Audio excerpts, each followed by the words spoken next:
Okay, welcome back to Adventures in Technology and Adventures in Working from Home. Today we're going to look at Skish! Tommy's stranded!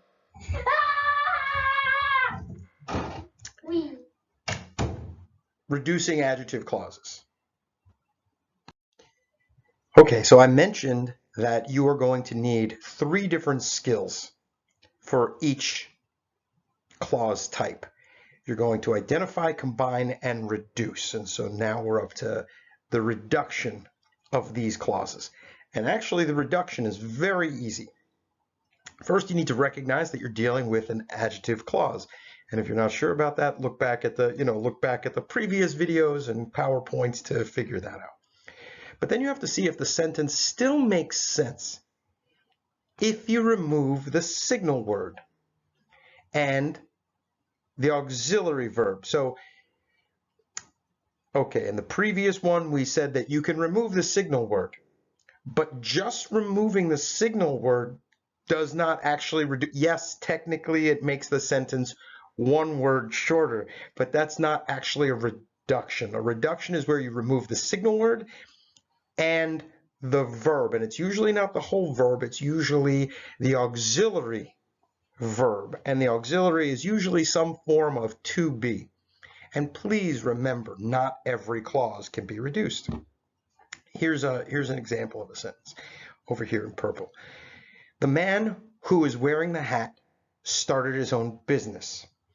So hopefully you recognize that who is wearing the hat is the clause because that gives information about the man. Okay, let's take out the signal word. The man is wearing the hat.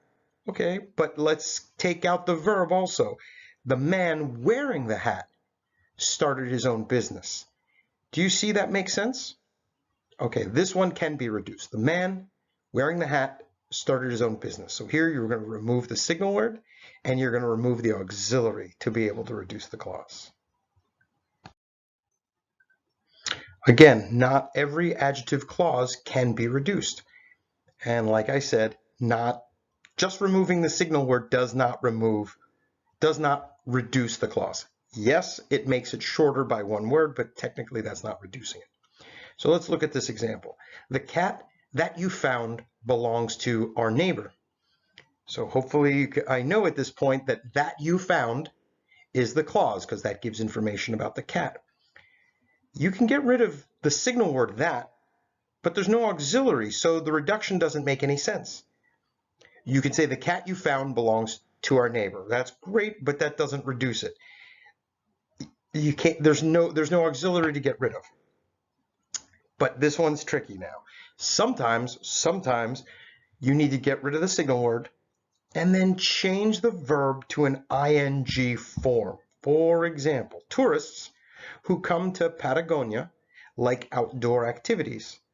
Again, hopefully you recognize the clause is who come to Patagonia because it gives information about tourists.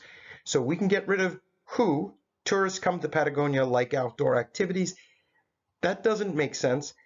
But if we change the verb to the ing form, it does make sense. Tourists coming to Patagonia like outdoor activities.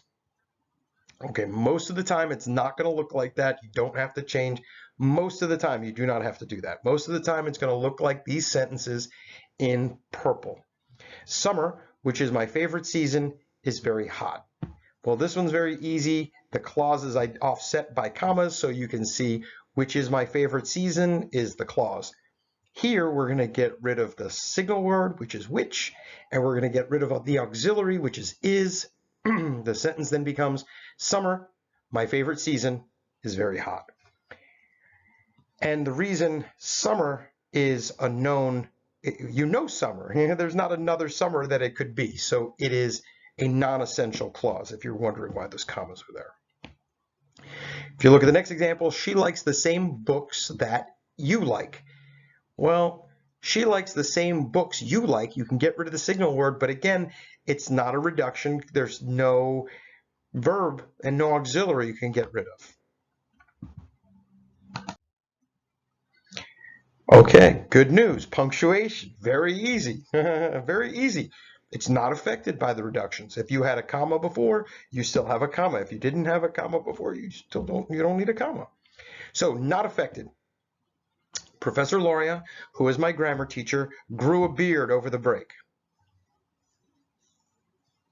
Okay. You can get rid of the signal word and the auxiliary verb here. So, Professor Loria, comma, my grammar teacher, grew a beard over the breaks. That's been reduced. So you know who Professor Loria is. The reason there are commas there because any extra information is not necessary. It is non-essential. That's why the commas are there. But please notice it doesn't change if it's reduced. The commas still remain. The boy who broke the window wasn't afraid of getting in trouble. So you try to get rid of the signal word. The boy broke the window. That doesn't make sense. Try getting rid of the verb and changing it to ing. The boy breaking the window. That doesn't make sense. So this one cannot be reduced. I'm going to look at purple now and say my brother who lives in Atlanta has 2 children. Here, I can get rid of the signal word and change the verb to ing. My brother, comma, because I know who my brother is, so this is extra information. My brother, comma, living in Atlanta, comma, has 2 children. Yeah, you're going to have to trust your ear on this, and that's going to be easier for some of you than others. Okay, last slide. Yay. Okay. Reducing adjective clauses is not as difficult as identifying them or punctuating them. But it's still a skill you need for the final exam. And you can ask me, but at this point, I have no idea how that's going to work. So please be patient with that. But as you continue working with these different types of clauses, you will start to see how they all work together and how you can use all of this knowledge to help you improve your writing. But before we get crazy, let's look at some exercises to make sure you understand this. See you next time. Maybe guest appearances by Pablo again. Let's see how this works out. See ya.